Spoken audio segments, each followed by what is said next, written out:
مرحبا بكم إخواني أخواتي في فيديو جديد على قناتكم.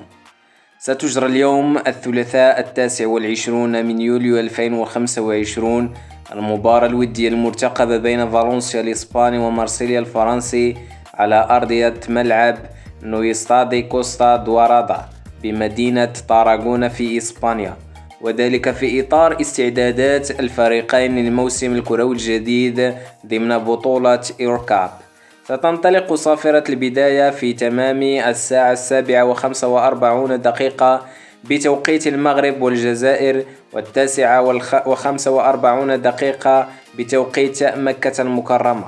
ومن المرتقب أن تنقل هذه المباراة عبر قنوات فالنسيا الرسمية على اليوتيوب، إضافة إلى بعض القنوات الأوروبية المهتمة بالمباريات التحضيرية مثل OM TV، كما يمكن أن تنقل كذلك على منصة ديزن.